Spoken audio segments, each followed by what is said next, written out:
Carta de Paulo aos Romanos, capítulo 1. Eu, Paulo, servo de Cristo Jesus, escrevo esta carta.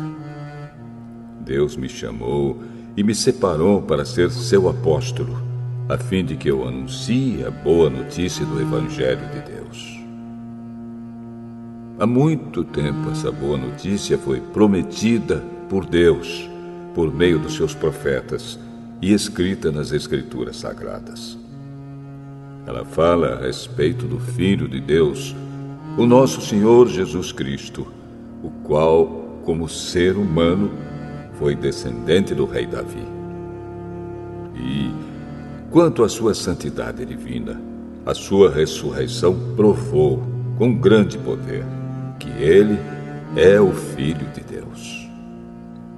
Por meio de Cristo, Deus me deu a honra de ser apóstolo no serviço de Cristo para levar pessoas de todas as nações a crerem em Cristo e a serem obedientes a Ele.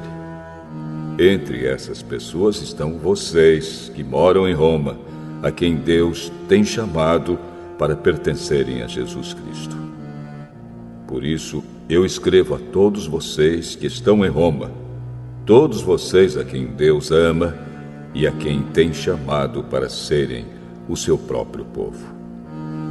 Que a graça e a paz de Deus, o nosso Pai, e do Senhor Jesus Cristo estejam com vocês.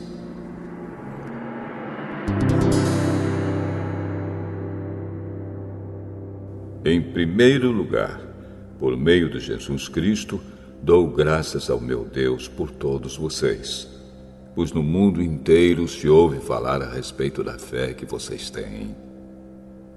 Eu sirvo a Deus com todo o meu coração, anunciando a boa notícia a respeito do seu Filho.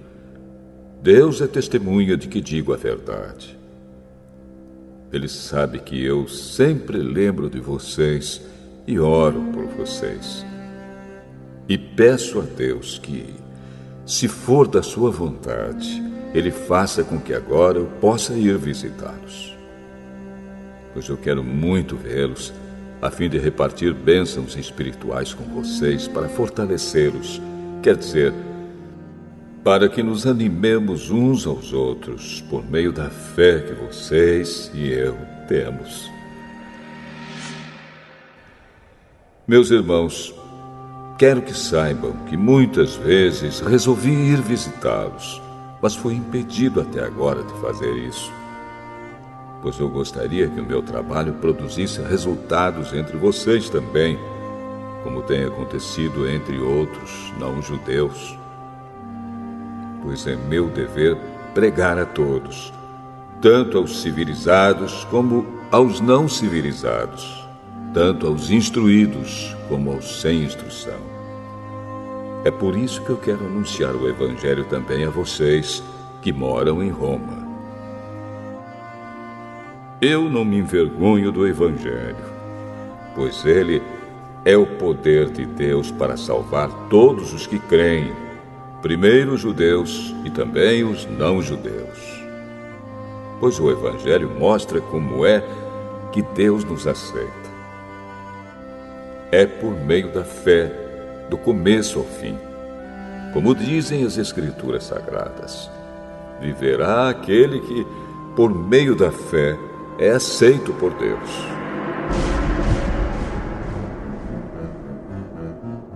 Do céu, Deus revela a sua ira contra todos os pecados e todas as maldades das pessoas que, por meio das suas más ações, não deixam que os outros conheçam a verdade a respeito de Deus.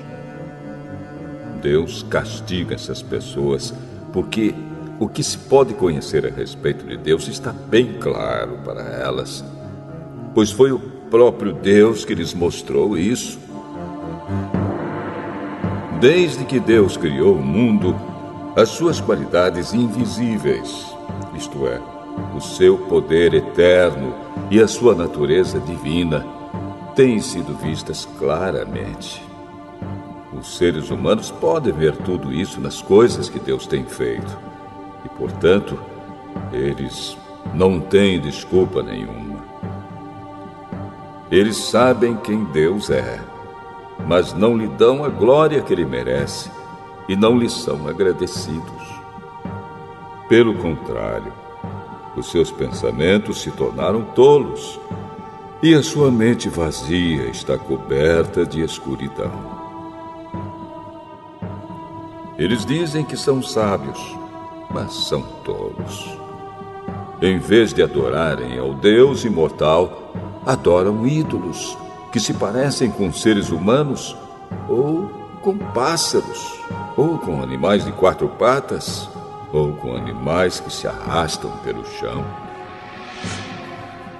Por isso Deus entregou os seres humanos aos desejos do coração deles, para fazerem coisas sujas e para terem relações vergonhosas uns com os outros.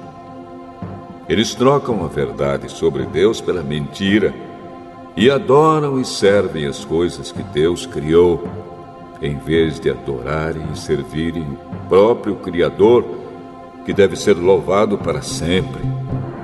Amém.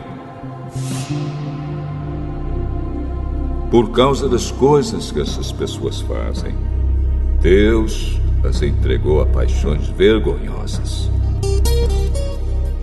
Pois até as mulheres trocam as relações naturais pelas que são contra a natureza.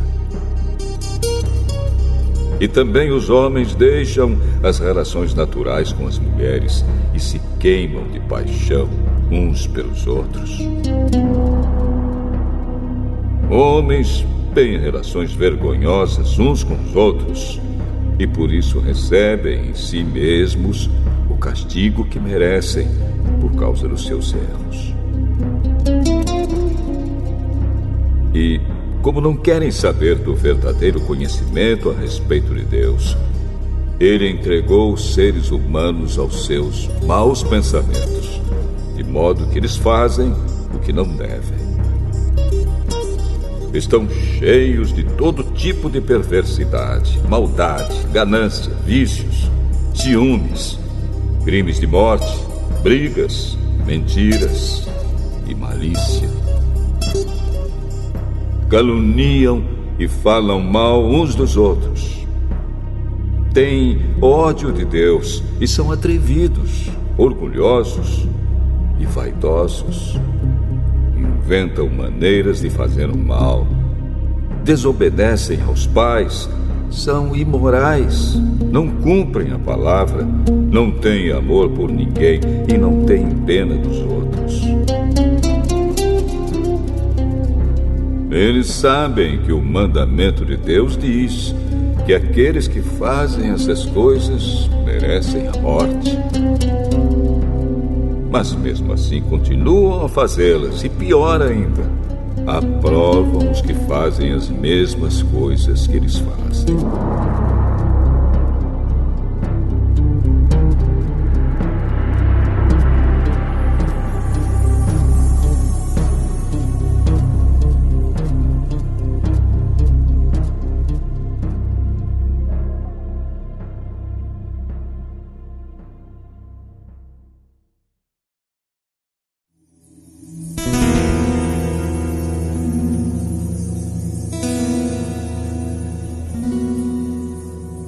Romanos, capítulo 2.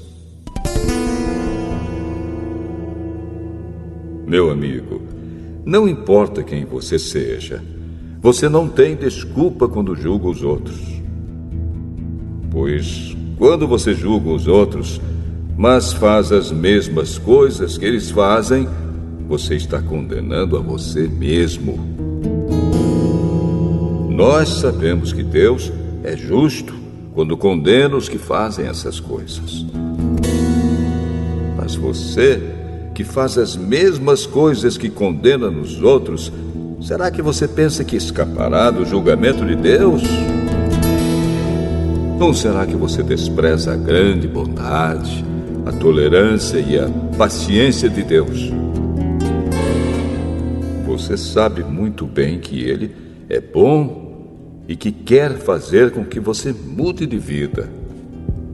Mas o seu coração é duro e teimoso. Por isso você está aumentando ainda mais o castigo que vai sofrer no dia em que forem revelados a ira e os julgamentos justos de Deus. Pois ele recompensará cada um de acordo com o que fez. Deus dará a vida eterna às pessoas que perseveram em fazer o bem e buscam a glória, a honra e a vida imortal. Mas fará cair a sua ira e o seu castigo sobre os egoístas e sobre os que rejeitam o que é justo, a fim de seguir o que é mau. Haverá sofrimentos e aflições para todos os que fazem o mal. Primeiro para os judeus e também para os não-judeus. Mas Deus dará glória, honra e paz a todos os que fazem o bem, primeiro aos judeus e também aos não-judeus. Pois ele trata a todos com igualdade. Todos aqueles que pecam sem conhecer a lei de Deus se perderão sem essa lei, mas todos aqueles que pecam conhecendo a lei serão julgados por ela. Porque as pessoas que Deus aceita não são aquelas que somente ouvem a lei, mas aquelas que fazem o que a lei manda. Os não-judeus não têm a lei, mas quando fazem pela sua própria vontade o que a lei manda, eles são a sua própria lei, embora não tenham a lei. Eles mostram, pela sua maneira de agir, que têm a lei escrita no seu coração. A própria consciência deles mostra que isso é verdade. E os seus pensamentos, que às vezes os acusam e às vezes os defendem, também mostram isso. E de acordo com o evangelho que eu anuncio, assim será naquele dia em que Deus, por meio de Cristo Jesus, julgará os pensamentos secretos de todas as pessoas. O que dizer de você?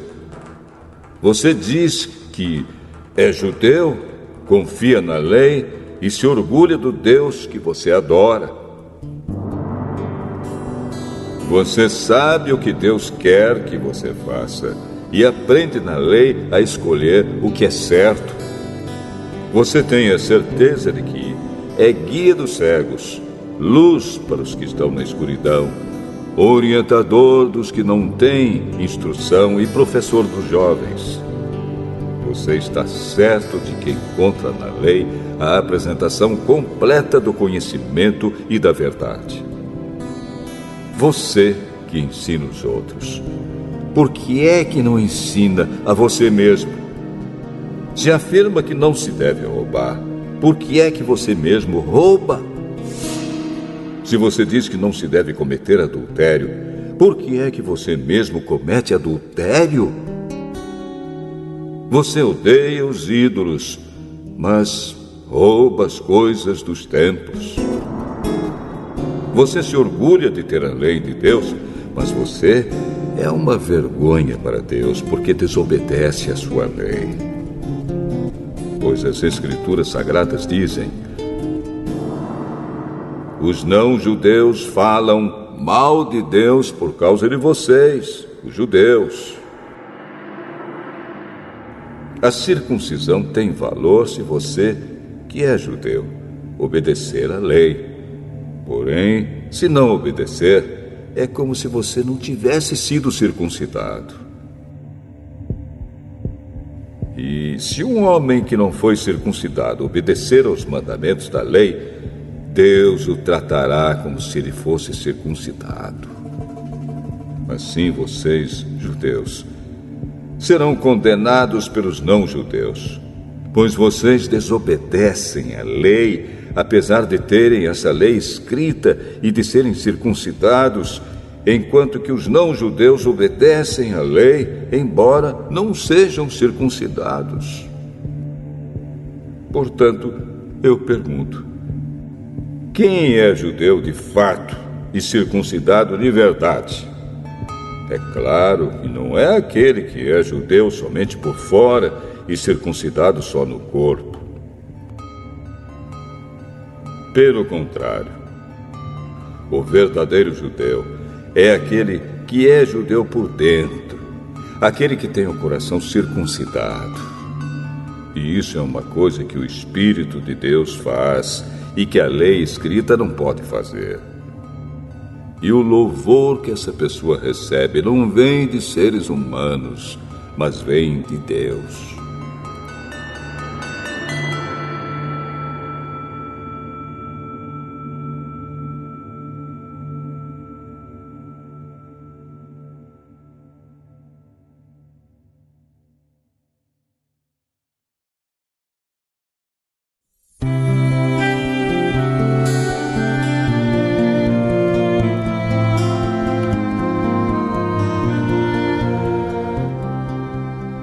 Romanos capítulo 3. Então, qual é a vantagem de ser judeu? Será que ser circuncidado tem algum valor? Tem sim, e de muitas maneiras. E a primeira vantagem é que Deus entregou a sua mensagem aos cuidados dos judeus. Mas, se alguns não foram fiéis, será que por isso Deus vai ser infiel? De modo nenhum. Que Deus continue a ser verdadeiro, mesmo que todas as pessoas sejam mentirosas, como dizem as Escrituras Sagradas a respeito dele. Que fique provado que tu tens razão quando falas e que sejas vencedor quando fores julgado. Mas se as injustiças que cometemos servem para mostrar que Deus age com justiça, o que é que podemos dizer? Que Deus é injusto quando nos castiga? Eu falo aqui como as pessoas costumam falar. É claro que não. Se Deus não fosse justo, como poderia julgar o mundo? Mas digamos que a minha mentira faz com que a verdade de Deus fique mais clara, aumentando assim a glória dele. Nesse caso, por que é que devo ainda ser condenado como pecador? Então por que não dizer: façamos o mal para que desse mal venha o bem? Na verdade, alguns têm me caluniado, dizendo que eu afirmo isso. Porém, eles serão condenados como merecem. Então, será que nós, os judeus, estamos em melhor situação do que os não-judeus? De modo nenhum. Já mostrei que todos, judeus e não-judeus, estão debaixo do poder do pecado. Como dizem as Escrituras Sagradas, não há uma só pessoa que faça o que é certo. Não há ninguém que tenha juízo. Não há ninguém que adore a Deus. Todos se desviaram do caminho certo. Todos se perderam. Não há mais ninguém que faça o bem. Não há ninguém mesmo. Todos mentem e enganam sem parar. Da língua deles saem mentiras perversas e dos seus lábios saem palavras de morte, como se fossem veneno de cobra. A boca deles está cheia de terríveis maldições. Eles se apressam para matar.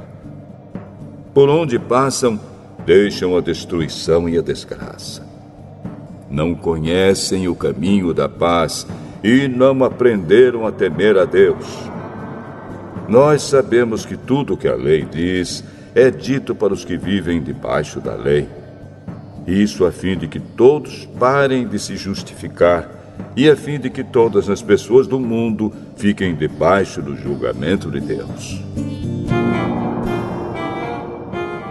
Pois ninguém é aceito por Deus por fazer o que a lei manda, porque a lei faz com que as pessoas saibam que são pecadoras.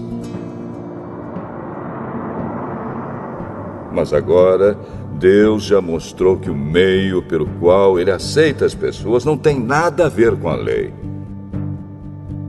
A lei de Moisés e os profetas dão testemunho do seguinte: Deus aceita as pessoas por meio da fé que elas têm em Jesus Cristo.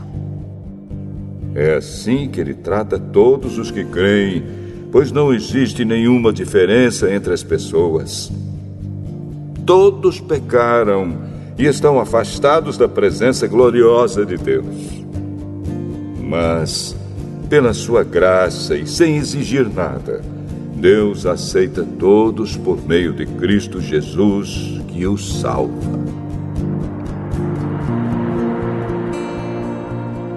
Deus ofereceu Cristo como sacrifício para que, pela sua morte na cruz, Cristo se tornasse o meio das pessoas receberem o perdão dos seus pecados pela fé nele. Deus quis mostrar com isso que ele é justo. No passado, ele foi paciente e não castigou as pessoas por causa dos seus pecados. Mas agora, pelo sacrifício de Cristo, Deus mostra que é justo. Assim, ele é justo e aceita os que creem em Jesus. Será que temos motivo para ficarmos orgulhosos? De modo nenhum. E por que não? Será que é porque obedecemos à lei? Não, não é. É porque cremos em Cristo. Assim percebemos que a pessoa é aceita por Deus pela fé e não por fazer o que a lei manda. Ou será que Deus é somente Deus dos judeus? Será que não é também Deus dos não-judeus? Claro que é. Deus é um só e aceitará os judeus na base da sua fé e também aceitará os não-judeus por meio da fé que eles têm. Será que isso quer dizer que, por causa da fé, nós tratamos a lei como se ela não valesse nada? Não, de modo nenhum. Pelo contrário, afirmamos que a lei tem valor.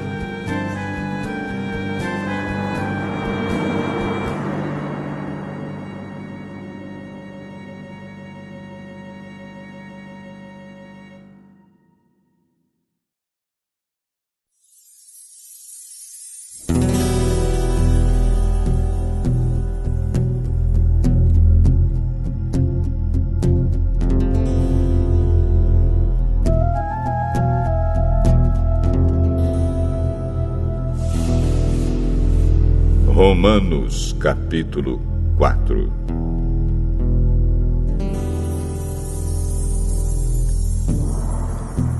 Então, o que é que podemos dizer de Abraão, o antepassado de nossa raça?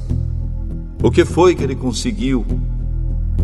Se foi por causa das coisas que ele fez que Deus o aceitou, então ele teria motivo para se orgulhar, mas não para se orgulhar diante de Deus.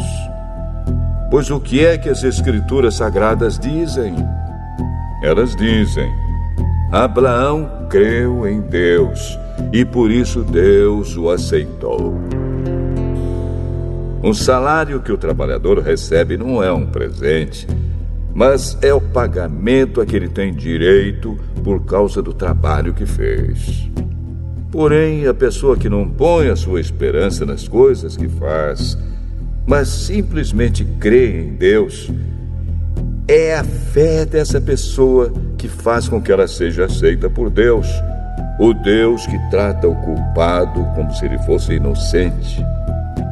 E isso foi o que Davi queria dizer quando falou da felicidade daqueles que Deus aceita, sem levar em conta o que eles fazem. Davi disse: Feliz aquele cujas maldades Deus perdoa e cujos pecados ele apaga. Feliz aquele que o Senhor não acusa de cometer pecado. Será que essa felicidade de que Davi falou existe somente para os que são circuncidados? É claro que não.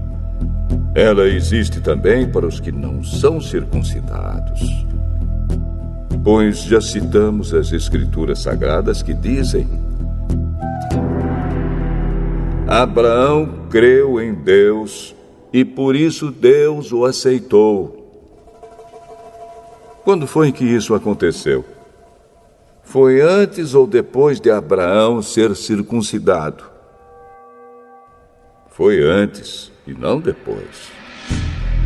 Ele foi circuncidado mais tarde. E a sua circuncisão foi um sinal para provar que Deus aceitou Abraão porque ele tinha fé. E isso aconteceu quando ele ainda não havia sido circuncidado. Assim, Abraão é o pai espiritual de todos os que creem em Deus e são aceitos por ele, mesmo que não sejam circuncidados. Ele é também o pai dos que são circuncidados. Não apenas porque são circuncidados, mas porque vivem a mesma vida de fé que Abraão, o nosso pai, viveu antes de ter sido circuncidado. Deus prometeu a Abraão e aos seus descendentes que o mundo ia pertencer a eles. Essa promessa foi feita não porque Abraão tinha obedecido à lei, mas porque ele havia crido em Deus e havia sido aceito por ele.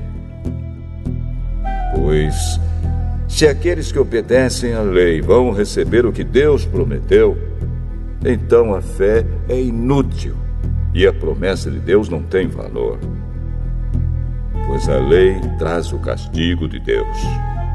Mas, onde não existe lei, também não existe desobediência à lei. Portanto, a promessa de Deus depende da fé, a fim de que a promessa seja garantida como presente de Deus a todos os descendentes de Abraão. Ela não é somente para os que obedecem à lei, mas também para os que creem em Deus, como Abraão creu, pois ele é o pai espiritual de todos nós.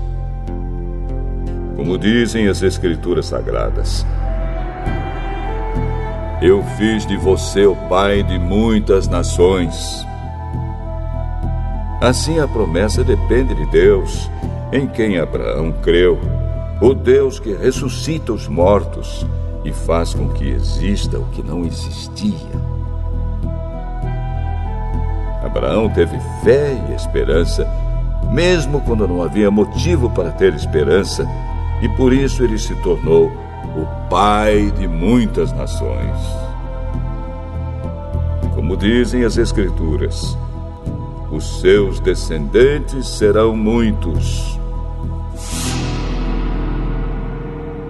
Abraão tinha quase 100 anos.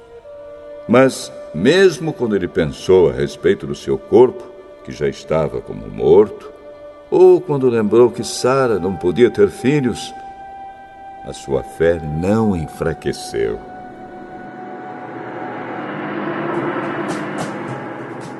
Abraão não perdeu a fé, nem duvidou da promessa de Deus.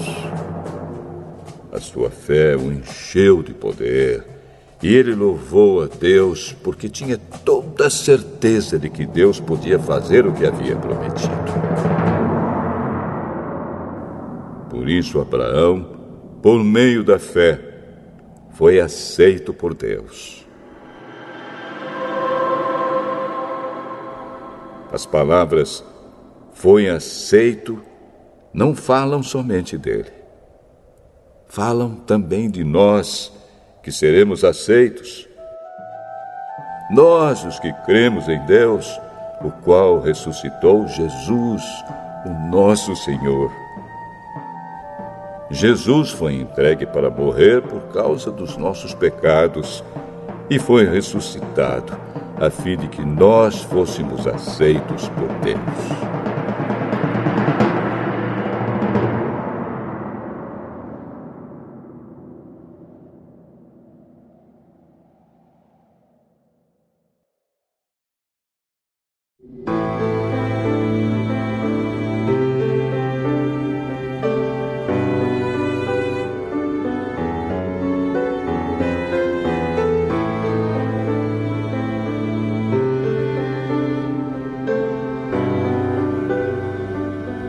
Romanos, capítulo 5.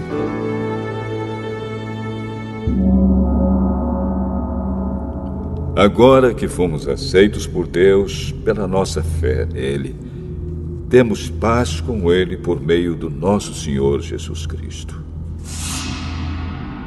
Foi Cristo quem nos deu, por meio da nossa fé, esta vida na graça de Deus. E agora continuamos firmes nessa graça e nos alegramos na esperança de participar da glória de Deus. E também nos alegramos nos sofrimentos, pois sabemos que os sofrimentos produzem a paciência. A paciência traz a aprovação de Deus e essa aprovação cria a esperança.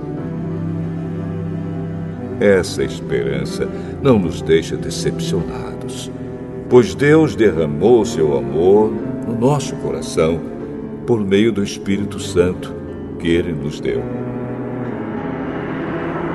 De fato, quando não tínhamos força espiritual, Cristo morreu pelos maus no tempo escolhido por Deus. Dificilmente alguém aceitaria morrer por uma pessoa que obedece às leis. Pode ser que alguém tenha coragem para morrer por uma pessoa boa. Mas Deus nos mostrou o quanto nos ama. Cristo morreu por nós quando ainda vivíamos no pecado. E agora que fomos aceitos por Deus por meio da morte de Cristo na cruz, é mais certo ainda que ficaremos livres por meio dele do castigo de Deus. Nós éramos inimigos de Deus, mas ele nos tornou seus amigos por meio da morte do seu Filho. E agora que somos amigos de Deus, é mais certo ainda que seremos salvos pela vida de Cristo. E não somente isso, mas também nós nos alegramos por causa daquilo que Deus fez por meio do nosso Senhor Jesus Cristo, que agora nos tornou amigos de Deus. O pecado entrou no mundo por meio de um só homem, e o seu pecado trouxe consigo a morte. Como resultado, a morte se espalhou por toda a raça humana, porque todos pecaram. Antes da lei ser dada, já existia o pecado no mundo. Porém, quando não existe lei, Deus não leva em conta o pecado. Mas, desde o tempo de Adão até Moisés, a morte dominou todos os seres humanos, mesmo os que não pecaram como Adão, quando ele desobedeceu à ordem de Deus. Adão era a figura daquele que havia de vir. Mas existe uma diferença entre o pecado de Adão e o presente que Deus nos dá.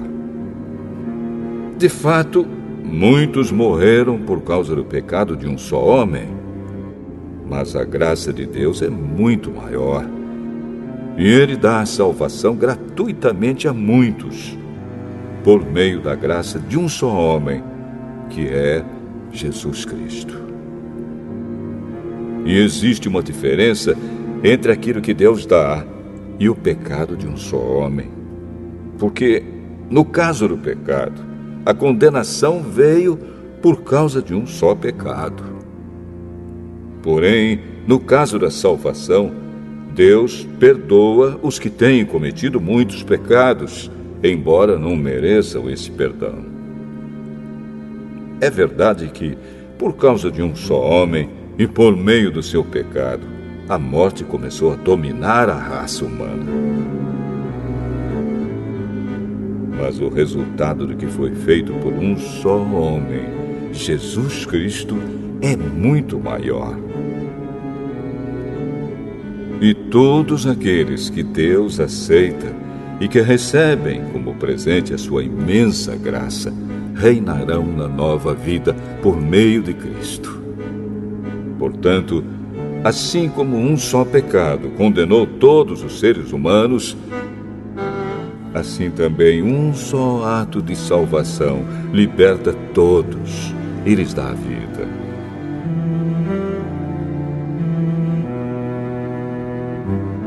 E assim como muitos seres humanos se tornaram pecadores por causa da desobediência de um só homem, assim também muitos serão aceitos por Deus por causa da obediência de um só homem.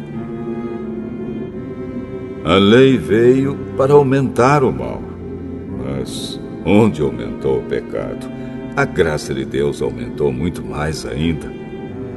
E isso aconteceu a fim de que, assim como o pecado dominou e trouxe a morte, assim também a graça de Deus, que o leva a aceitar as pessoas, dominasse e trouxesse a vida eterna. Essa vida é nossa por meio do nosso Senhor Jesus Cristo.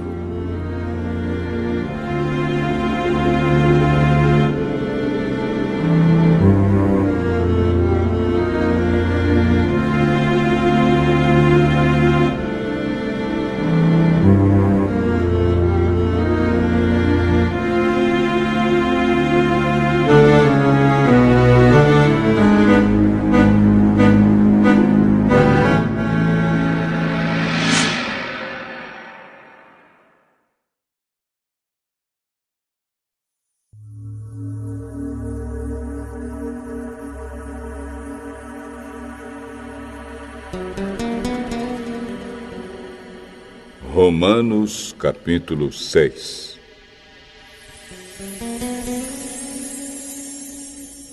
Portanto, o que vamos dizer? Será que devemos continuar vivendo no pecado para que a graça de Deus aumente ainda mais? É claro que não. Nós já morremos para o pecado. Então, como podemos continuar vivendo nele?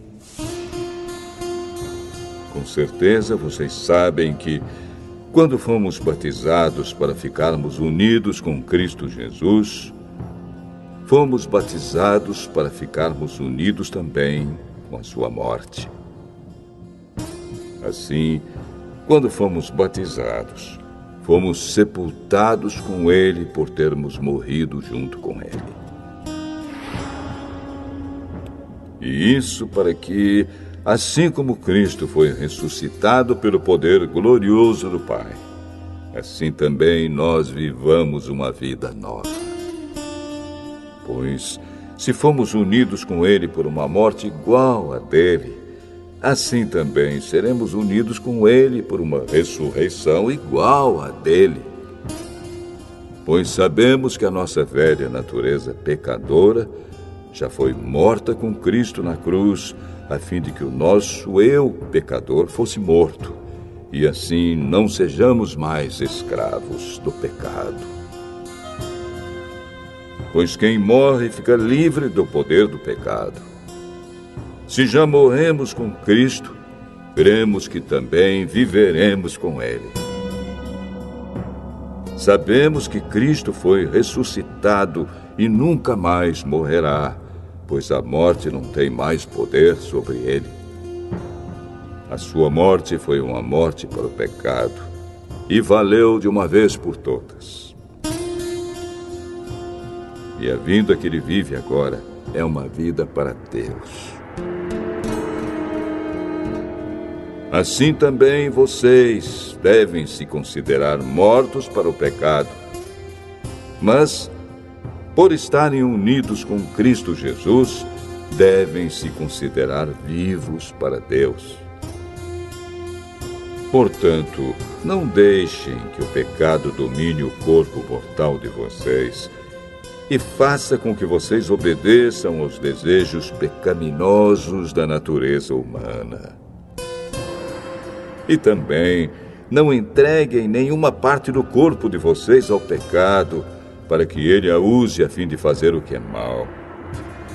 Pelo contrário, como pessoas que foram trazidas da morte para a vida, entreguem-se completamente a Deus, para que ele use vocês a fim de fazerem o que é direito.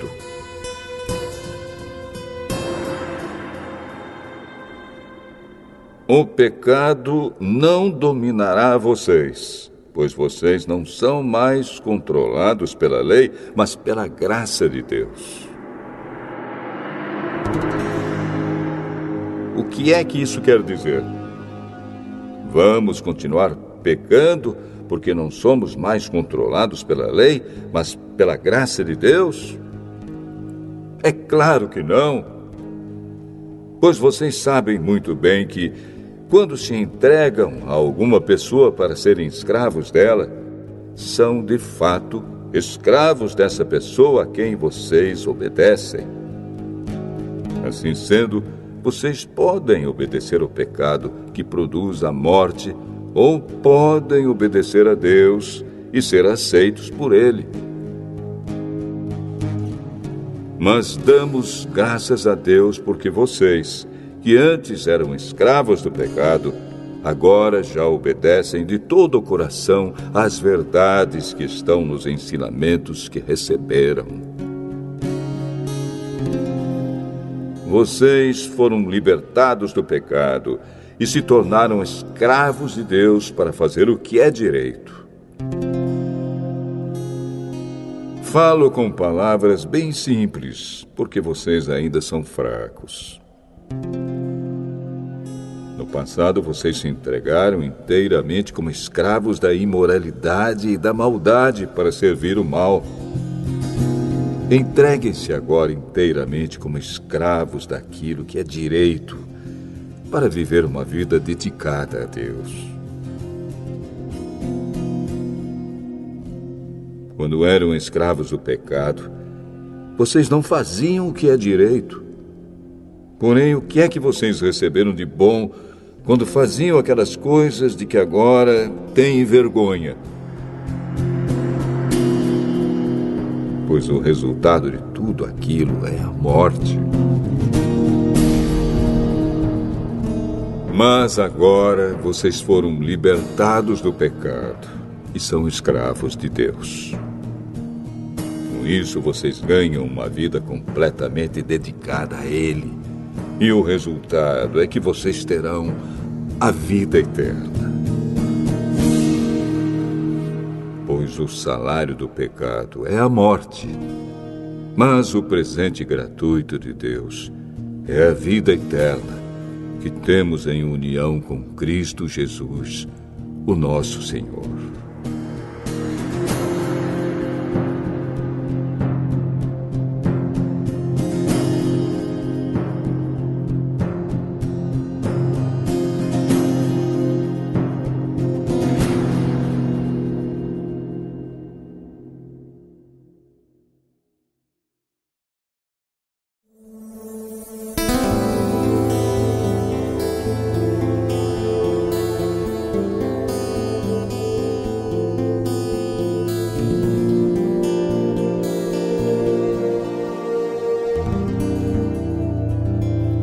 Romanos, capítulo 7.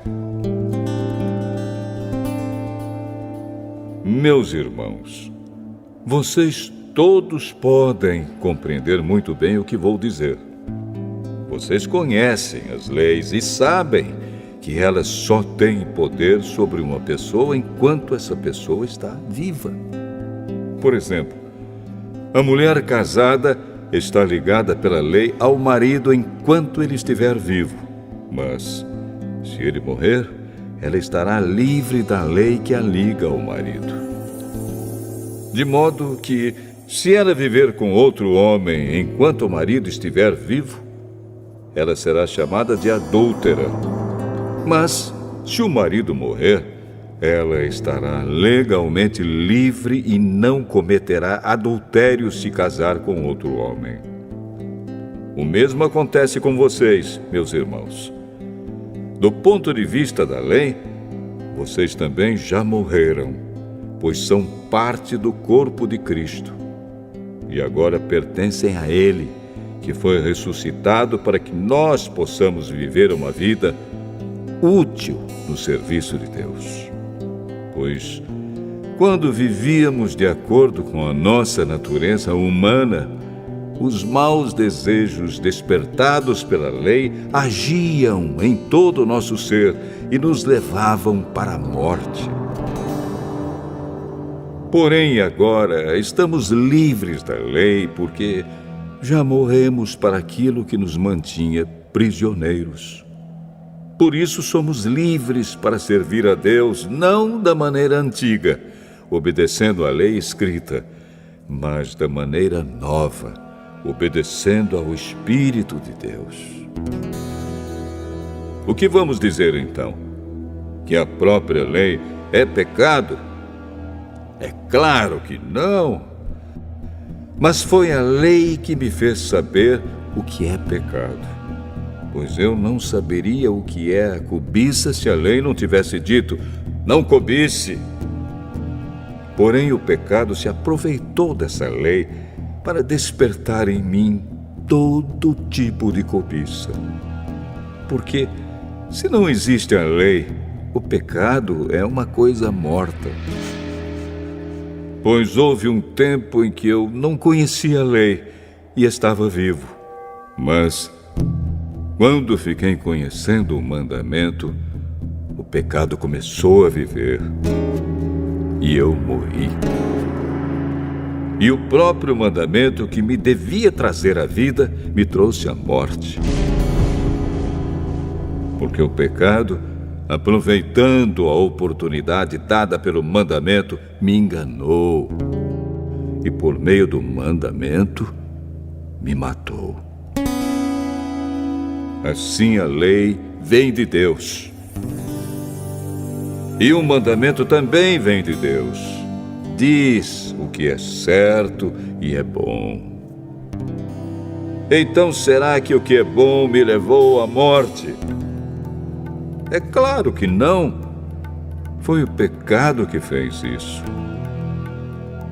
Pois o pecado, usando o que é bom, me trouxe a morte para que ficasse bem claro aquilo que o pecado realmente é. E assim, por meio do mandamento, o pecado se mostrou mais terrível ainda. Sabemos que a lei é divina, mas eu sou humano e fraco e fui vendido ao pecado para ser seu escravo.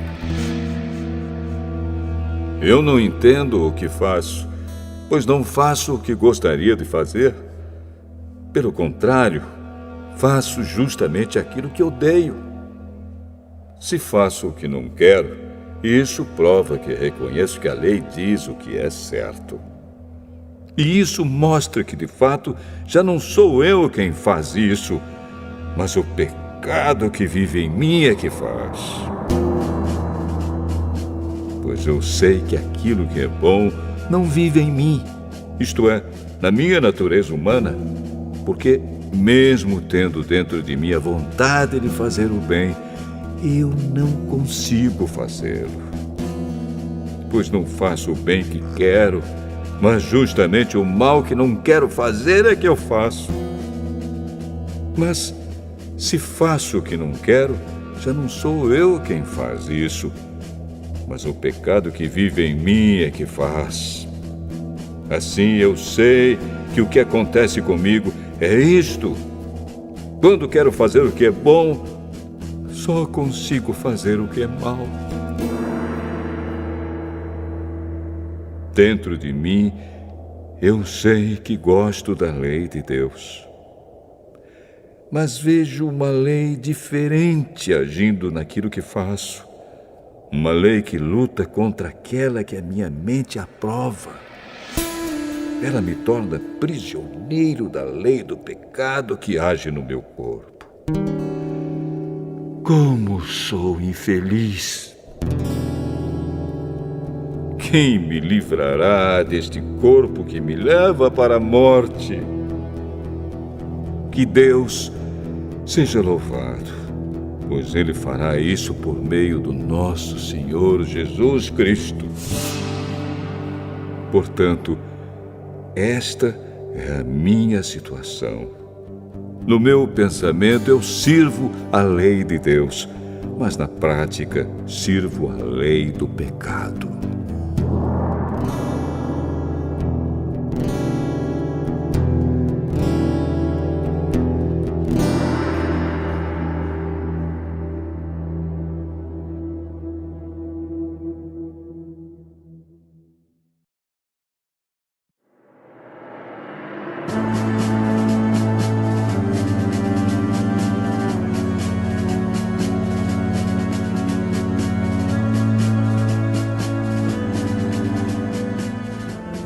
Romanos, capítulo 8.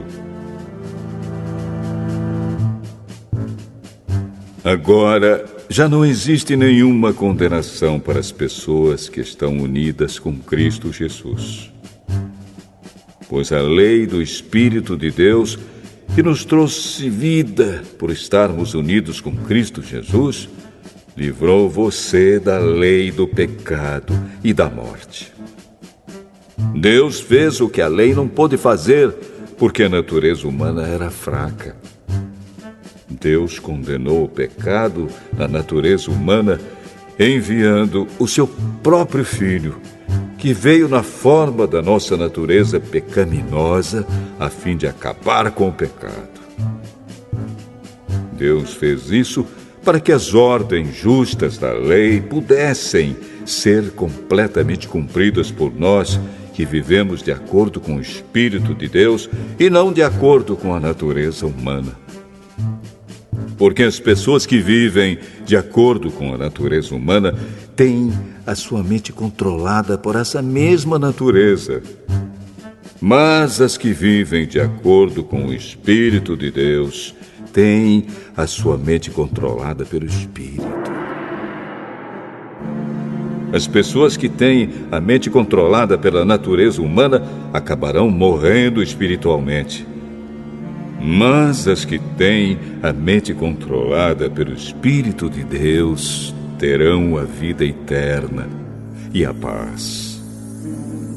Por isso, as pessoas que têm a mente controlada pela natureza humana se tornam inimigas de Deus, pois não obedecem à lei de Deus e, de fato, não podem obedecer a ela. As pessoas que vivem de acordo com a sua natureza humana não podem agradar a Deus. Vocês, porém, não vivem como manda a natureza humana, mas como o Espírito de Deus quer, se é que o Espírito de Deus vive realmente em vocês. Quem não tem o Espírito de Cristo não pertence a Ele.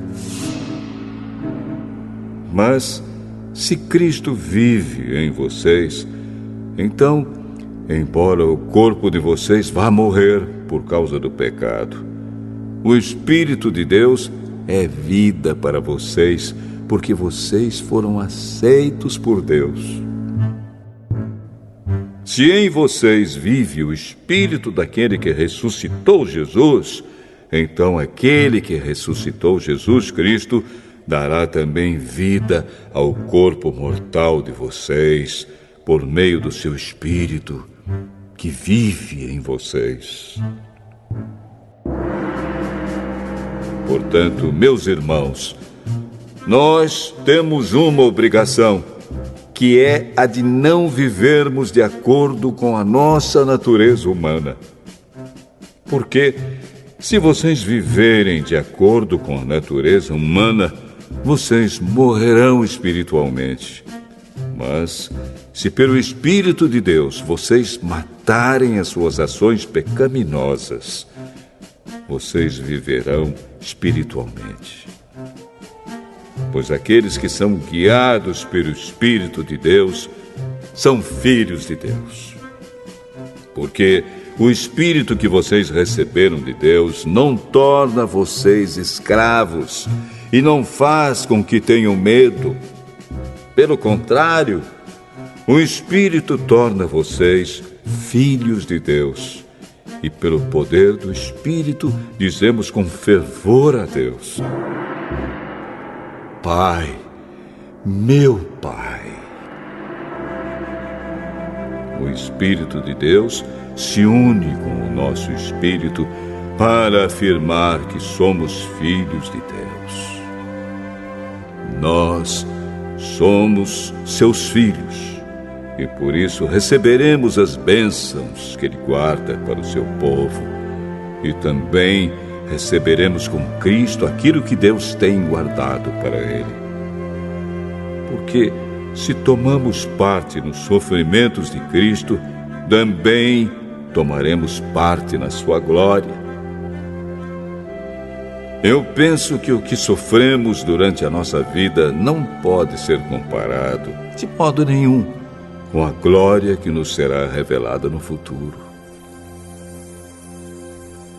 O universo todo espera com muita impaciência o momento em que Deus vai revelar o que os seus filhos realmente são. Pois o universo se tornou inútil, não pela sua própria vontade, mas porque Deus quis que fosse assim.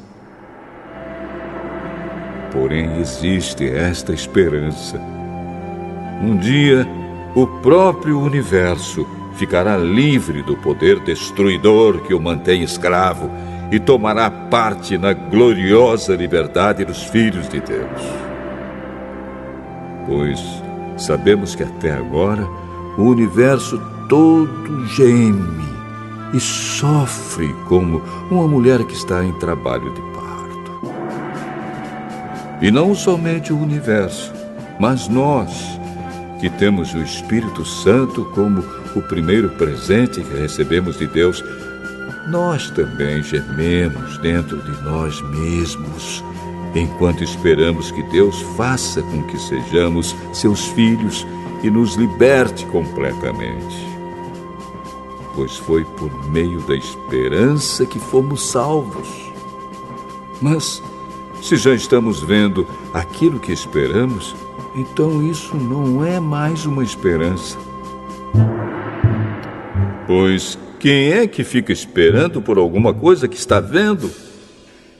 Porém, se estamos esperando alguma coisa que ainda não podemos ver, então esperamos com paciência. Assim também, o Espírito de Deus vem nos ajudar na nossa fraqueza. Pois não sabemos como devemos orar, mas o Espírito de Deus, com gemidos que não podem ser explicados por palavras, pede a Deus em nosso favor. E Deus, que vê o que está dentro do coração, sabe qual é o pensamento do Espírito. Porque o Espírito pede em favor do povo de Deus e pede de acordo com a vontade de Deus.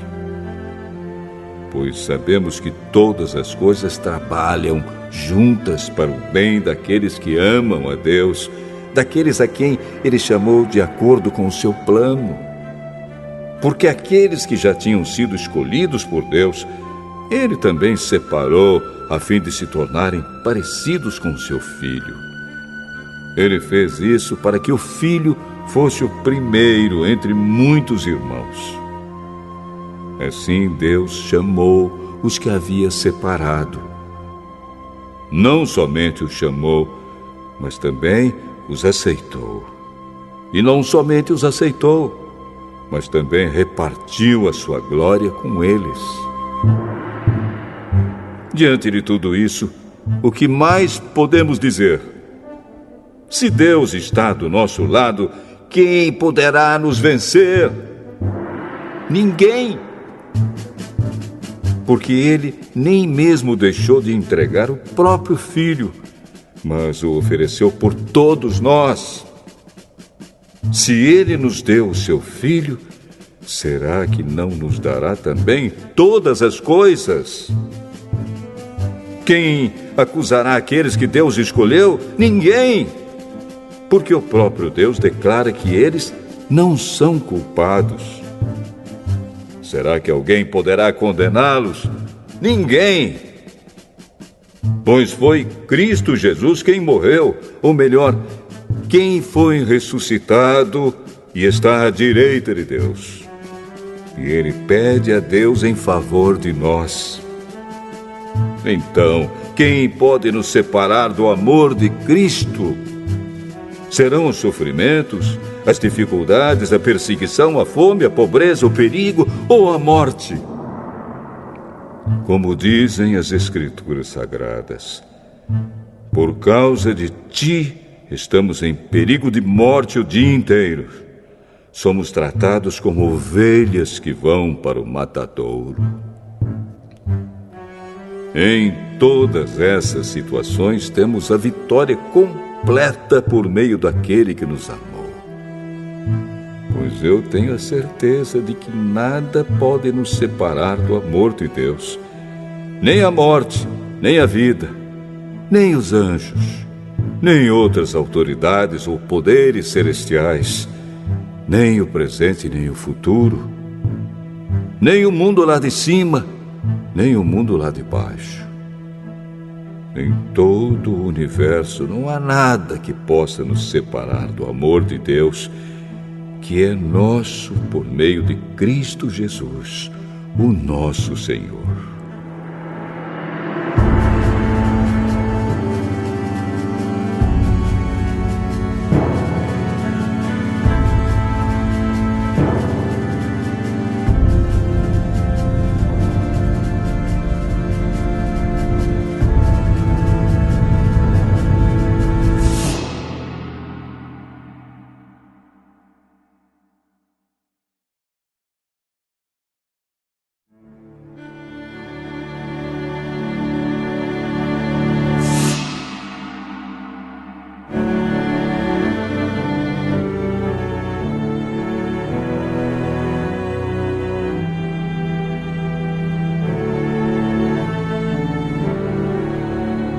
Romanos, capítulo 9. O que eu digo é verdade. Sou de Cristo e não minto. Pois a minha consciência, que é controlada pelo Espírito Santo, também me afirma que não estou mentindo. Sinto uma grande tristeza e uma dor sem fim no coração por causa do meu povo, que é a minha raça e meu sangue. Para o bem desse povo, eu mesmo poderia desejar receber a maldição de Deus e ficar separado de Cristo. Eles são um povo escolhido por Deus. Ele os tornou seus filhos e repartiu a sua glória com eles. Deus fez suas alianças com eles e lhes deu a lei, a verdadeira maneira de adorar e as promessas. Eles são descendentes dos patriarcas, e como ser humano, Cristo pertence à raça deles. Que Cristo, que é o Deus que governa todos, seja louvado para sempre. Amém. Eu não estou dizendo que a promessa de Deus tenha falhado. De fato, nem todos os israelitas fazem parte do povo de Deus. Nem todos os descendentes de Abraão são filhos de Deus. Pois Deus disse a Abraão: por meio de Isaque é que você terá os descendentes que eu lhe prometi. Isso quer dizer que os que são considerados como os verdadeiros descendentes de Abraão são aqueles que nasceram como resultado da promessa de Deus, e não os que nasceram de modo natural. Pois, quando fez a promessa, Deus disse a Abraão o seguinte: no tempo certo eu voltarei, e Sara, sua mulher, terá um filho. E mais ainda, os dois filhos de Rebeca tinham o mesmo pai, o nosso antepassado Isaque. Mas, para que a escolha de um deles fosse completamente de acordo com o plano de Deus, o próprio Deus disse a Rebeca: o mais velho será dominado pelo mais moço. Disse isso antes de eles nascerem e antes de fazerem qualquer coisa, boa ou má. Assim ficou confirmado que é de acordo com o seu plano que Deus escolhe aqueles que Ele quer chamar, sem levar em conta o que eles tenham feito.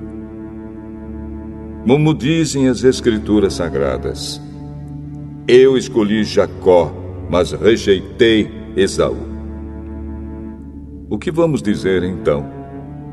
Que Deus é injusto? De modo nenhum.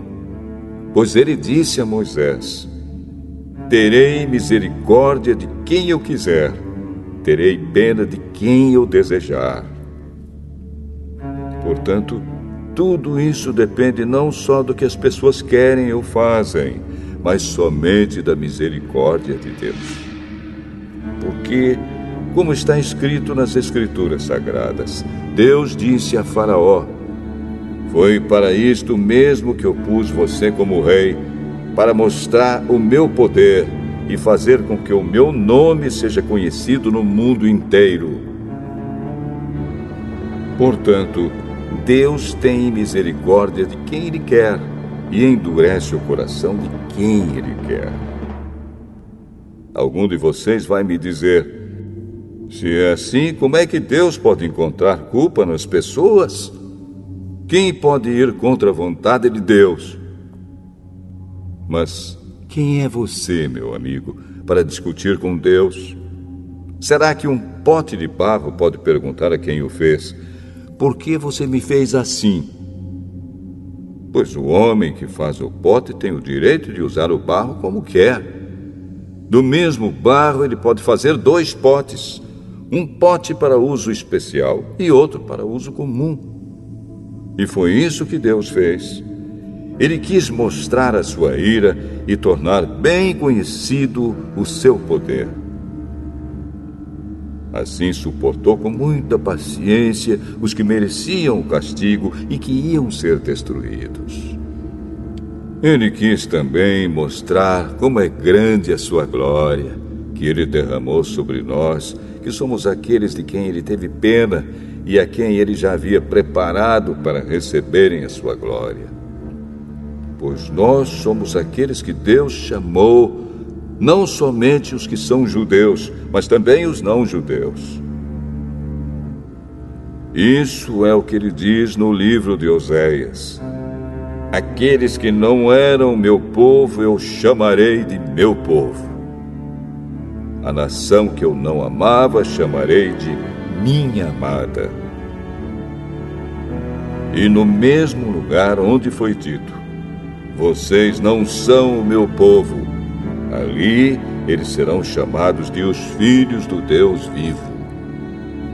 E Isaías disse a respeito de Israel: mesmo que o povo de Israel seja tão numeroso como os grãos de areia da praia do mar, somente alguns deles serão salvos. Pois o Senhor julgará logo e de uma vez o mundo inteiro. Como o próprio Isaías tinha dito antes: se o Senhor Todo-Poderoso não nos tivesse deixado alguns descendentes, seríamos agora como a cidade de Sodoma, estaríamos destruídos como Gomorra. O que vamos dizer então? Vamos dizer isto: os não-judeus que não procuravam ser aceitos por Deus foram aceitos por meio da fé. Porém, o povo de Israel, que procurava uma lei para ser aceito por Deus, não encontrou o que estava procurando. E por que não? Porque eles procuravam alcançar isso por meio das suas ações e não por meio da fé. Eles tropeçaram na pedra de tropeço, como dizem as Escrituras Sagradas. Vejam, estou colocando em Sião uma pedra em que eles vão tropeçar, a rocha que vai fazê-los cair. Mas quem crer nela não ficará desiludido.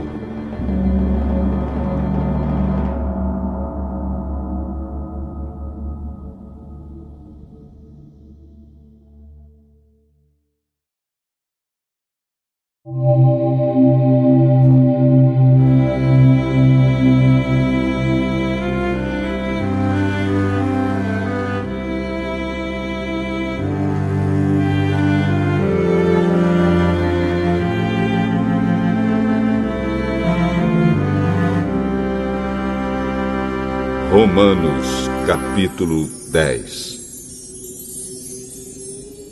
Meus irmãos, desejo de todo o coração que o meu próprio povo seja salvo. E peço a Deus em favor deles, porque eu sou testemunha de que eles são muito dedicados a Deus. Mas a dedicação deles não está baseada no verdadeiro conhecimento, pois eles não conhecem a maneira como Deus aceita as pessoas e assim têm procurado conseguir isso da sua própria maneira. Eles rejeitaram o modo de Deus aceitar as pessoas, porque com Cristo a lei chegou ao fim, e assim os que creem é que são aceitos por Deus. Pois o que Moisés escreveu a respeito de as pessoas serem aceitas por Deus pela obediência à lei foi isto: viverá aquele que fizer o que a lei manda. Porém, quanto a ser aceito por Deus por meio da fé, Moisés diz o seguinte: não fique pensando assim: quem vai subir até o céu? Isto é, para trazer Cristo do céu. Nem pergunte: quem descerá ao mundo lá de baixo? Isto é, para fazer com que Cristo suba do mundo dos mortos. O que Moisés diz é isto: a mensagem de Deus está perto de você, nos seus lábios e no seu coração. Isto é, a mensagem de fé que anunciamos. Se você disser com a sua boca: Jesus é Senhor, e no seu coração crer que Deus ressuscitou Jesus, você será salvo, porque nós cremos com o coração e somos aceitos por Deus. Falamos com a boca e assim somos salvos. Porque as Escrituras Sagradas dizem: quem crer nele não ficará desiludido. Isso vale para todos, pois não existe nenhuma diferença entre judeus e não-judeus. Deus é o mesmo Senhor de todos e abençoa generosamente todos os que pedem a sua ajuda. Como dizem as Escrituras Sagradas, todos os que pedirem a ajuda do Senhor serão salvos. Mas como é que as pessoas irão pedir se não crerem nele? E como poderão crer se não ouvirem a mensagem? E como poderão ouvir se a mensagem não for anunciada? E como é que a mensagem será anunciada se não forem enviados mensageiros? As Escrituras Sagradas dizem: como é bonito ver os mensageiros trazendo boas notícias. Mas nem todos aceitam a boa notícia do Evangelho. Foi Isaías quem disse: Senhor, quem creu na nossa mensagem? Portanto, a fé vem por ouvir a mensagem. E a mensagem vem por meio da pregação a respeito de Cristo. Mas eu pergunto: será que eles não ouviram a mensagem? É claro que ouviram. Como dizem as Escrituras, a voz deles se espalhou pelo mundo inteiro. As suas palavras alcançaram a terra toda. Eu pergunto ainda: será que o povo de Israel não soube disso? Moisés foi o primeiro a dar uma resposta. Ele disse: eu farei com que vocês fiquem com ciúmes de um povo que não é uma nação. Farei com que fiquem com raiva de uma nação de gente sem juízo. E Isaías foi mais corajoso ao anunciar o que Deus disse: eu fui achado por aqueles que não me procuravam e apareci aos que não perguntavam por mim. Mas a respeito de Israel, Deus disse: o dia inteiro eu abri os braços, pronto para receber um povo desobediente e rebelde.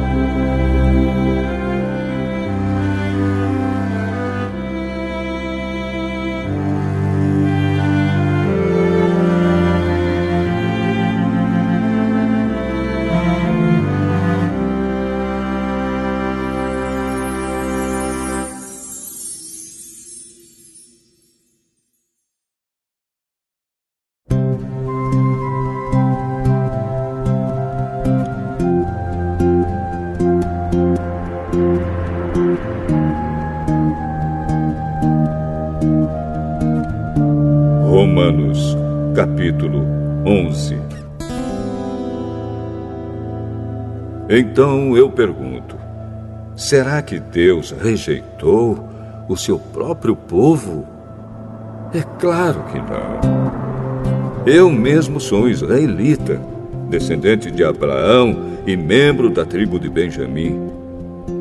Deus não rejeitou o seu povo, que ele havia escolhido desde o princípio. Vocês sabem muito bem o que as Escrituras Sagradas dizem naquele trecho em que Elias acusa o povo de Israel diante de Deus. Elias diz assim: Senhor, eles mataram os teus profetas e destruíram os teus altares. Eu sou o único que sobrou, e eles estão querendo me matar. O que foi que Deus disse a ele? Ele disse: Eu guardei para mim 7.000 homens que não adoraram o Deus Baal. A mesma coisa também acontece agora. Isto é, por causa da graça de Deus, ainda existe um pequeno número daqueles que ele escolheu. Essa escolha se baseia na graça de Deus e não no que eles fizeram. Porque se a escolha de Deus se baseasse no que as pessoas fazem, então a sua graça não seria a verdadeira graça. E isso quer dizer que não foi o povo de Israel que encontrou o que estava procurando. Quem encontrou foi apenas um pequeno grupo que Deus escolheu. Os outros não quiseram ouvir o chamado de Deus. Como dizem as Escrituras Sagradas, Deus endureceu o coração e a mente deles, deu-lhes olhos que não podem ver e ouvidos que não podem ouvir até o dia de hoje. E Davi disse que nas suas festas eles sejam apanhados e enganados, que eles caiam e sejam castigados. Oh Deus, faze com que eles fiquem cegos e que fiquem sempre curvados debaixo do peso das suas dificuldades. Agora eu pergunto, quando os judeus tropeçaram, será que eles caíram para nunca mais se levantarem? É claro que não. Mas, porque eles pecaram, a salvação veio para os não-judeus, para fazer com que os judeus ficassem com ciúmes deles. O pecado dos judeus trouxe grandes bênçãos para o mundo, e a sua pobreza espiritual trouxe ricas bênçãos para os não-judeus. Então, quando se completar o número de judeus que voltarão para Deus, as bênçãos serão muito maiores ainda. Agora estou falando a vocês que não são judeus. Enquanto eu for o apóstolo dos não-judeus, terei orgulho do meu trabalho. Talvez eu possa fazer com os que são da minha própria raça fiquem com ciúmes, e assim seja possível salvar alguns deles. Porque, quando os judeus foram rejeitados, o resto do mundo se tornou amigo de Deus. O que acontecerá então quando eles forem aceitos? Os que estiverem mortos receberão a vida. Pois, se o primeiro pão assado depois da colheita é dedicado a Deus, isso quer dizer que todos os outros pães também são dedicados a Ele. E se as raízes de uma árvore são oferecidas a Deus, os galhos também são dele. Alguns galhos da oliveira cultivada foram quebrados, e um galho de oliveira brava foi enxertado nela. Pois vocês, os não-judeus, são como aquela oliveira brava, e agora tomam parte na força e na riqueza espiritual dos judeus. Portanto, vocês não devem desprezar os galhos que foram quebrados. Como é que vocês podem estar orgulhosos? Vocês são somente galhos. Não são vocês que sustentam a raiz. É a raiz que sustenta vocês. Porém, vocês dirão: sim, mas os galhos foram quebrados a fim de darem lugar para nós. Isso é verdade. Mas lembrem que eles foram quebrados porque não creram. No entanto, vocês continuam na oliveira porque creem. E não tenham orgulho disso. Pelo contrário, tenham medo. Se Deus não deixou de castigar os judeus, que são como galhos naturais, vocês acham que Ele vai deixar de castigar vocês? Vejam como Deus é bom e também é duro. Ele é duro para os que caíram e bom para vocês, se continuarem sempre confiando na bondade dele. Senão, vocês também serão cortados. E se os judeus abandonarem a sua descrença, serão enxertados na oliveira cultivada, pois Deus pode enxertá-los de novo. Vocês, os não-judeus, são como aquele galho de oliveira brava que foi cortado e enxertado contra a natureza na oliveira cultivada. Os judeus são como essa oliveira cultivada.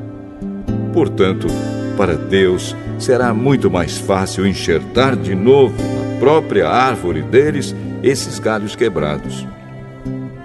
Meus irmãos, quero que vocês conheçam uma verdade secreta para que não pensem que são muito sábios. A verdade é esta: a teimosia do povo de Israel não durará para sempre, mas somente até que o número completo de não-judeus venha para Deus.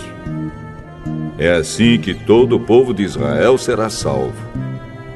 Como dizem as Escrituras Sagradas, o Redentor virá de Sião e tirará toda a maldade dos descendentes de Jacó. Eu, o Senhor, farei esta aliança com eles quando tirar os seus pecados. Os judeus rejeitaram o Evangelho e por isso são inimigos de Deus, para o bem de vocês, os não-judeus. Mas, pela escolha de Deus, eles são amigos dele, por causa dos patriarcas. Porque Deus não muda de ideia a respeito de quem ele escolhe e abençoa. Mas no passado, vocês que não são judeus, desobedeceram a Deus. Porém agora, vocês receberam a misericórdia de Deus por causa da desobediência dos judeus. Assim, por causa da misericórdia que vocês receberam, os judeus agora desobedecem a Deus, para que eles também possam receber agora a misericórdia dele. Pois Deus fez com que todos se tornassem prisioneiros da desobediência, a fim de mostrar misericórdia a todos. Como são grandes as riquezas de Deus! Como são profundos o seu conhecimento e a sua sabedoria! Quem pode explicar as suas decisões? Quem pode entender os seus planos? Como dizem as Escrituras Sagradas, quem pode conhecer a mente do Senhor? Quem é capaz de lhe dar conselhos? Quem já deu alguma coisa a Deus para receber dele algum pagamento? Pois todas as coisas foram criadas por ele, e tudo existe por meio dele e para ele. Glória a Deus para sempre. Amém.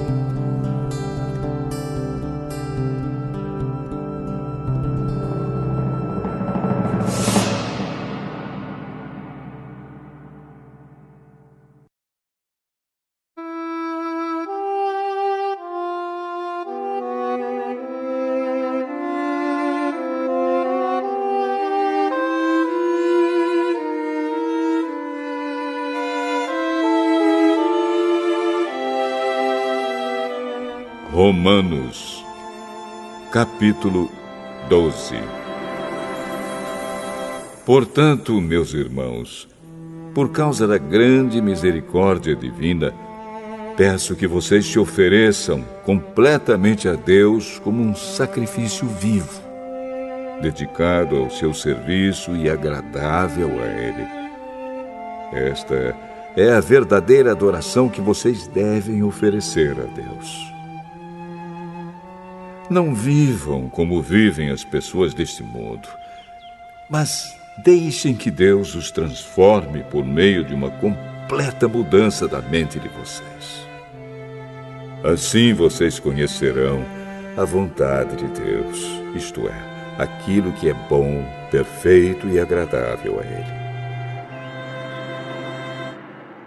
Por causa da bondade de Deus para comigo, me chamando para ser apóstolo, eu digo a todos vocês que não se achem melhores do que realmente são.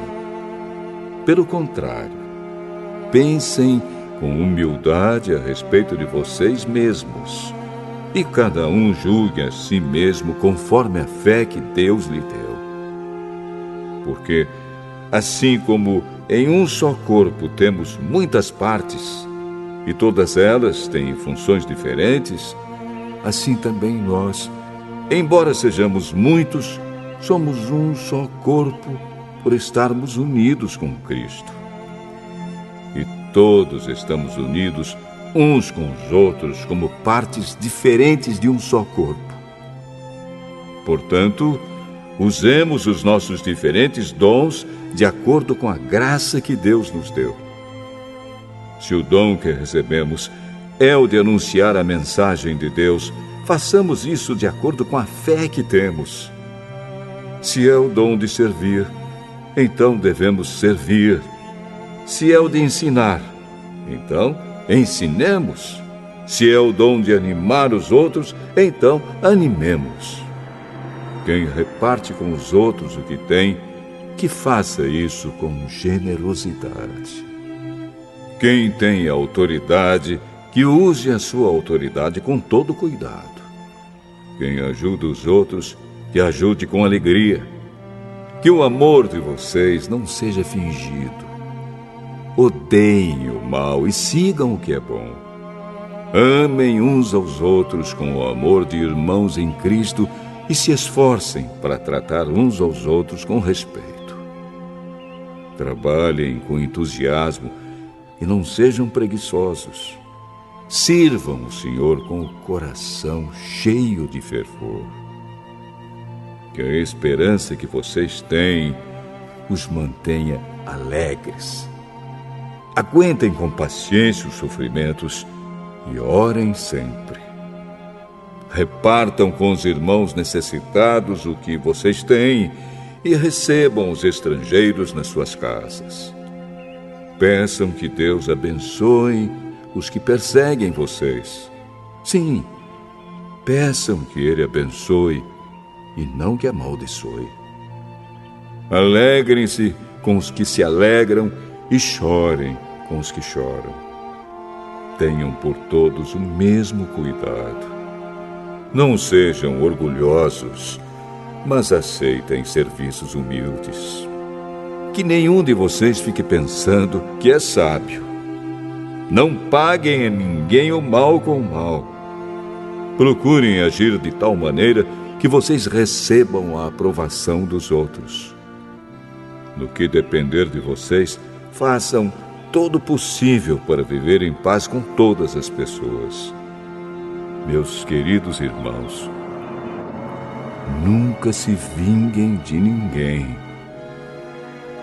Pelo contrário, deixem que seja Deus quem dê o castigo, pois as Escrituras Sagradas dizem: eu me vingarei, eu acertarei contas com eles, diz o Senhor. Mas façam como dizem as Escrituras. Se o seu inimigo estiver com fome, dê comida a ele. Se estiver com sede, dê água. Porque assim você o fará queimar de remorso e vergonha. Não deixem que o mal vença vocês, mas vençam o mal com o bem.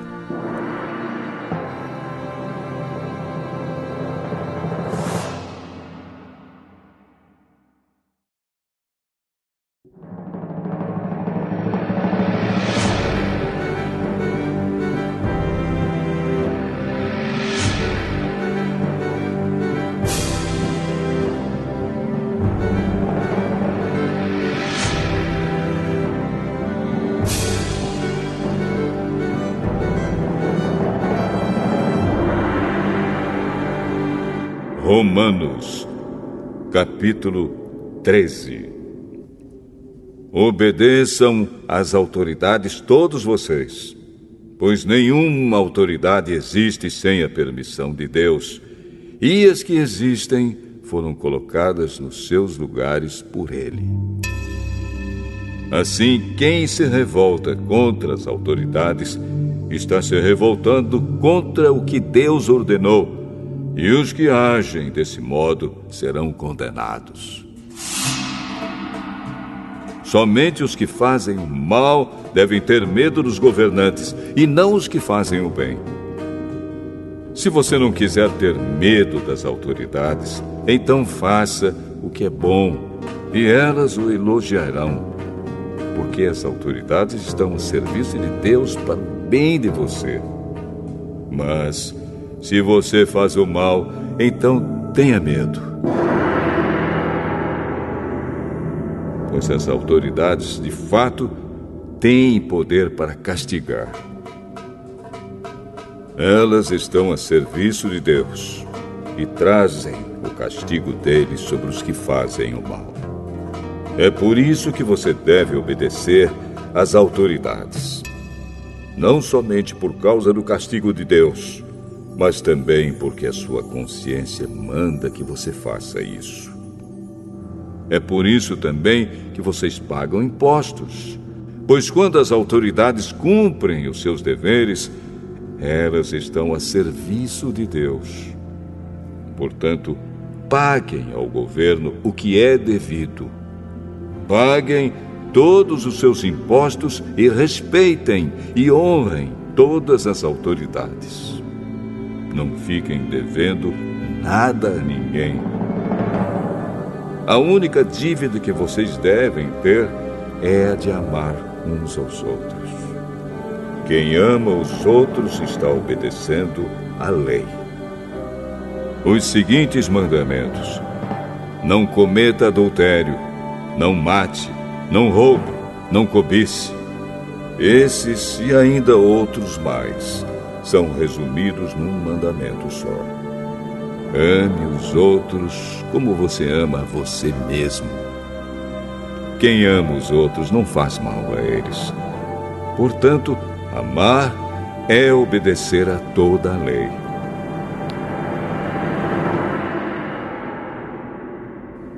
Vocês precisam fazer todas essas coisas porque sabem em que tempo nós estamos vivendo.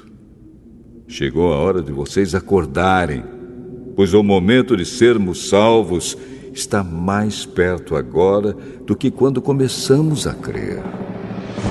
A noite está terminando e o dia vem chegando.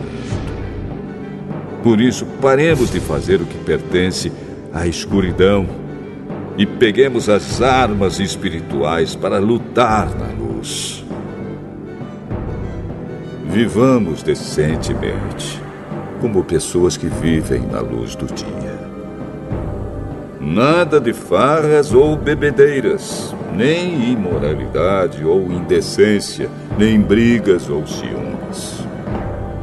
Mas tenham as qualidades que o Senhor Jesus Cristo tem e não procurem satisfazer os maus desejos da natureza humana de vocês.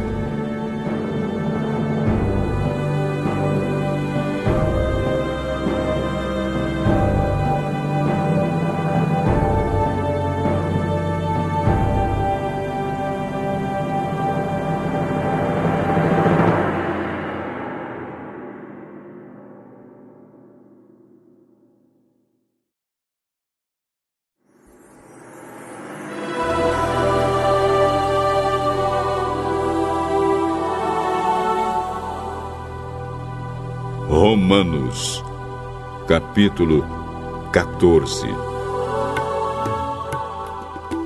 Aceitem entre vocês quem é fraco na fé, sem criticar as opiniões dessa pessoa. Por exemplo, algumas pessoas creem que podem comer de tudo, mas quem é fraco na fé come somente verduras e legumes. Quem come de tudo não deve desprezar quem não faz isso. E quem só come verduras e legumes não deve condenar quem come de tudo, pois Deus o aceitou. Quem é você para julgar o escravo de alguém? Se ele vai vencer ou fracassar, isso é da conta do dono dele. E ele vai vencer porque o Senhor pode fazê-lo vencer. Algumas pessoas pensam que certos dias são mais importantes do que outros, enquanto que outras pessoas pensam que todos os dias são iguais. Cada um deve estar bem firme nas suas opiniões. Quem dá mais valor a certo dia faz isso para honrar o Senhor. E também quem come de tudo faz isso para honrar o Senhor, pois agradece a Deus o alimento. E quem evita comer certas coisas faz isso para honrar o Senhor e dá graças a Deus. Porque nenhum de nós vive para si mesmo, e nenhum de nós morre para si mesmo. Se vivemos, é para o Senhor que vivemos. E se morremos, também é para o Senhor que morremos. Assim, tanto se vivemos como se morremos, somos do Senhor. Pois Cristo morreu e viveu de novo para ser o Senhor tanto dos mortos como dos vivos. Portanto, por que é que você, que só come verduras e legumes, condena o seu irmão? E você que come de tudo, por que despreza o seu irmão? Pois todos nós estaremos diante de Deus para sermos julgados por Ele. É isto que as Escrituras Sagradas dizem. Juro pela minha vida, diz o Senhor, que todos se ajoelharão diante de mim e todos afirmarão que eu sou Deus. Assim, cada um de nós prestará contas de si mesmo a Deus. Por isso, paremos de criticar uns aos outros. Pelo contrário, cada um de vocês resolva não fazer nada que leve o seu irmão a tropeçar ou cair em pecado. Por estar unido com o Senhor Jesus, eu estou convencido de que nada é impuro em si mesmo. Mas, se alguém pensa que alguma coisa é impura, então ela fica impura para ele. Se você faz com que um irmão fique triste por causa do que você come, então você não está agindo com amor. Não deixe que a pessoa por quem Cristo morreu se perca por causa da comida que você come. Não deem motivo para os outros falarem mal daquilo que vocês acham bom, pois o reino de Deus não é uma questão de comida ou de bebida, mas de viver corretamente, em paz e com a alegria que o Espírito Santo dá. E quem serve a Cristo dessa maneira, agrada a Deus e é aprovado por todos. Por isso, procuremos sempre as coisas que trazem a paz e que nos ajudam a fortalecer uns aos outros na fé. Por uma questão de comida, não destrua o que Deus fez. Todos os alimentos podem ser comidos, mas é errado comer alguma coisa quando isso faz com que outra pessoa caia em pecado. O que está certo é não comer carne, não beber vinho, nem fazer qualquer outra coisa que leve um irmão a cair em pecado. Mas guarde entre você mesmo e Deus o que você crê a respeito desse assunto.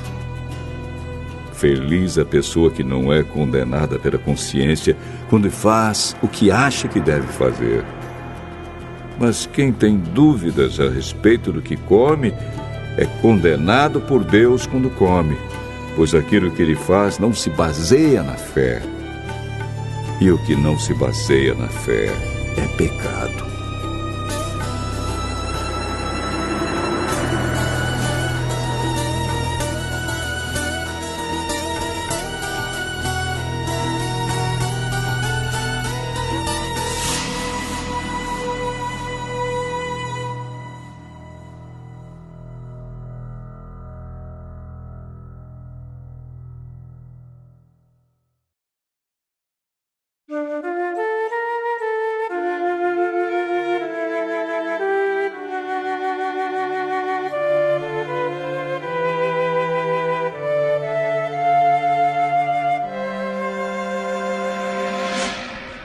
Romanos, capítulo 15.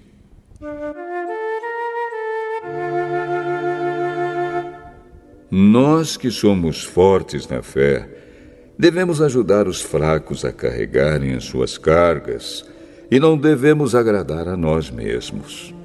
Pelo contrário, cada um de nós deve agradar o seu irmão para o bem dele, a fim de que ele cresça na fé. Pois nem o próprio Cristo procurou agradar a si mesmo. Pelo contrário, como dizem as Escrituras Sagradas, as ofensas daqueles que te insultaram caíram sobre mim. Porque tudo o que está nas Escrituras foi escrito para nos ensinar, a fim de que tenhamos esperança por meio da paciência e da coragem que as Escrituras nos dão. Que Deus, que é quem dá paciência e coragem, ajude vocês a viverem bem uns com os outros, seguindo o exemplo de Cristo Jesus.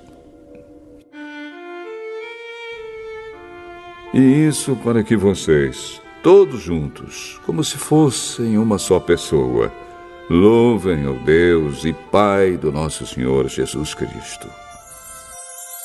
Portanto, aceitem uns aos outros para a glória de Deus, assim como Cristo aceitou vocês. Pois eu lhes digo que Cristo se tornou servo dos judeus a fim de mostrar que Deus é fiel, para fazer com que se cumprissem as promessas feitas por Deus aos patriarcas, e para fazer com que os não-judeus louvassem a Deus pela sua bondade. Como dizem as Escrituras Sagradas, por isso eu te louvarei entre os que não são judeus e cantarei louvores a ti. Elas dizem também, vocês que não são judeus, alegrem-se com o povo escolhido de Deus. E dizem ainda, todos os que não são judeus, louvem o Senhor, que todos os povos o louvem. E também Isaías diz, virá um descendente do rei Davi, filho de Jessé. Ele aparecerá para governar os que não são judeus, e eles terão esperança nele. Que Deus, que nos dá essa esperança, encha vocês de alegria e de paz, por meio da fé que vocês têm nele, a fim de que a esperança de vocês aumente pelo poder do Espírito Santo. Meus irmãos, estou certo de que vocês estão cheios de bondade, sabem tudo o que é preciso saber e são capazes de dar conselhos uns aos outros. Porém, nesta carta, me atrevi a escrever com toda franqueza, para fazer com que vocês lembrem de coisas que já sabem. Eu escrevi assim por causa do privilégio que Deus me deu de ser servo de Cristo Jesus para trabalhar em favor dos que não são judeus. Eu sirvo como sacerdote ao anunciar o Evangelho que vem de Deus. e faço isso para que os não-judeus sejam uma oferta que Deus aceite, dedicada a Ele pelo Espírito Santo. Portanto, por estar unido com Cristo Jesus, posso me orgulhar do serviço que faço para Deus. Eu me atreverei a falar somente do que Cristo tem feito por meio de mim, a fim de levar os não-judeus a obedecerem a Deus. E isso tem sido feito por meio de palavras e de ações, pelo poder de sinais e milagres e pelo poder do Espírito de Deus. Assim, viajando desde Jerusalém até a província da Ilíria, tenho anunciado de modo completo o Evangelho a respeito de Cristo. Para não construir sobre alicerces colocados por outros, tenho me esforçado sempre para anunciar o Evangelho nos lugares onde ainda não se falou de Cristo. Como dizem as Escrituras Sagradas, aqueles que nunca ouviram falar a respeito dele o verão, e os que não tinham ouvido falar sobre ele o entenderão. Por essa razão, muitas vezes eu quis visitá-los, mas isso não me foi possível. Porém, já que terminei o meu trabalho nessas regiões, e como há muitos anos tenho pensado em ver vocês, espero fazer isso agora. Gostaria de vê-los quando fizer a minha viagem para a Espanha. Gostaria também que vocês me ajudassem a ir até lá, depois de eu ter o prazer de estar com vocês por algum tempo. Mas agora vou a Jerusalém a serviço do povo de Deus que vive ali. Pois as igrejas das províncias da Macedônia e da Acaia resolveram dar uma oferta para ajudar as pessoas do povo de Deus em Jerusalém que estão necessitadas. Os próprios cristãos da Macedônia e da Acaia resolveram fazer isso, mas, de fato, eles têm a obrigação de ajudar aqueles necessitados. Os judeus repartiram seus bens espirituais com os que não são judeus, e por isso os não-judeus devem prestar, com seus bens materiais, esse serviço cristão aos judeus.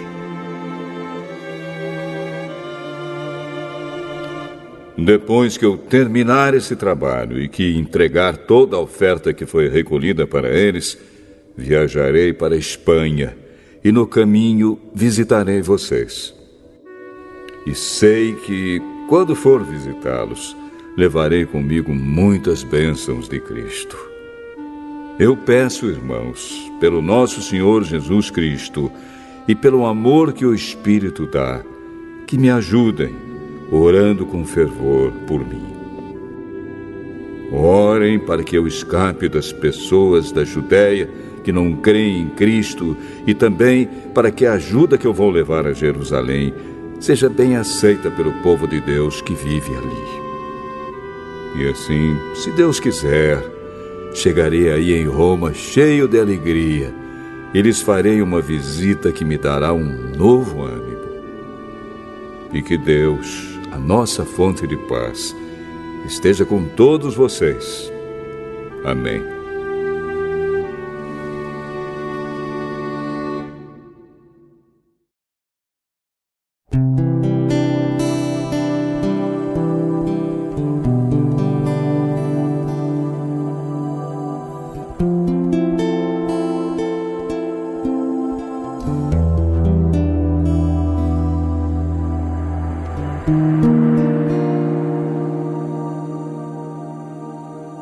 Romanos capítulo 16.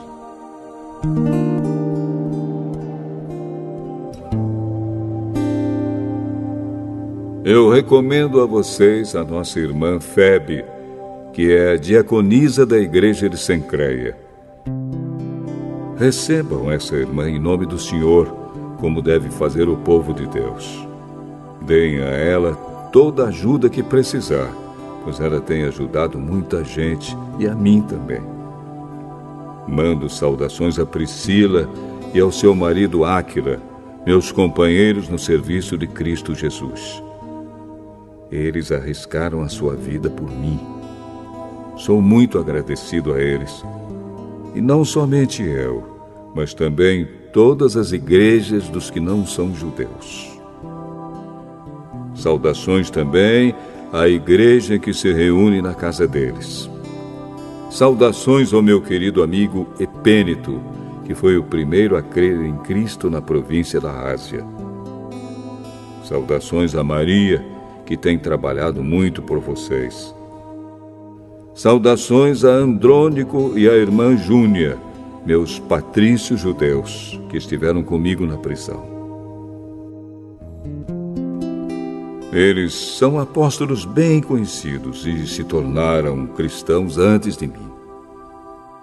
Saudações a Ampliato, meu querido irmão no Senhor, e também a Urbano, nosso companheiro de trabalho no serviço de Cristo, e ao meu querido amigo Estaques.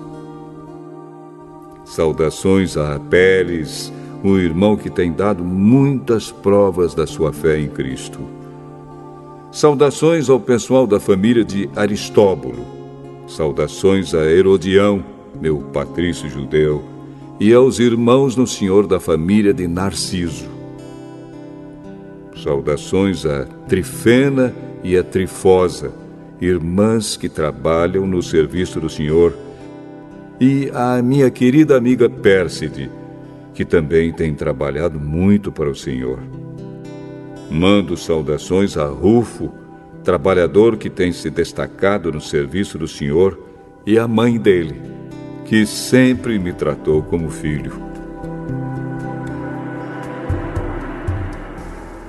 Saudações aos irmãos Asíncrito, Flegonte, Hermes, Pátrobas, Hermas e a todos os irmãos que estão com eles. Saudações a Filólogo e a Júlia, a Nereu e a sua irmã, ao irmão Olimpas e a todas as pessoas do povo de Deus que estão com eles. Cumprimentem uns aos outros com um beijo de irmão. Todas as igrejas de Cristo mandam saudações a vocês. Meus irmãos, peço que tomem cuidado com as pessoas que provocam divisões, que atrapalham os outros na fé e que vão contra o ensinamento que vocês receberam. Afastem-se dessas pessoas, porque os que fazem essas coisas não estão servindo a Cristo, o nosso Senhor, mas a si mesmos. Por meio de conversa macia e com bajulação, eles enganam o coração das pessoas simples. Todos sabem como vocês têm sido fiéis ao Evangelho e por isso eu me alegro por causa de vocês. Quero que sejam sábios a respeito do que é bom e não tenham nada a ver com o que é mal. E Deus, a nossa fonte de paz, logo esmagará Satanás debaixo dos pés de vocês. Que a graça do nosso Senhor Jesus esteja com vocês. Timóteo, meu companheiro de trabalho, manda saudações a vocês. Lúcio, Jasão e Sosípatro, meus patrícios judeus, também mandam saudações. Eu, Tércio, que escrevi esta carta que Paulo ditou para mim, mando saudações a vocês. O meu hospedeiro Gaio, em casa de quem a igreja daqui se reúne, manda saudações a vocês. Erasto, o tesoureiro da cidade, e o nosso irmão Quarto também mandam saudações. Que a graça do nosso Senhor Jesus Cristo esteja com todos vocês. Amém. Louvemos a Deus, pois Ele pode conservar vocês firmes na fé, de acordo com o Evangelho que eu anuncio, isto é, a mensagem a respeito de Jesus Cristo. E de acordo também com a verdade secreta que nunca foi revelada no passado. Porém, essa verdade foi revelada agora por meio daquilo que os profetas escreveram. E por ordem do Deus eterno, ela se tornou conhecida em todas as nações, para que todos creiam e obedeçam. Ao Deus único e sábio seja dada glória para sempre, por meio de Jesus Cristo. Amém.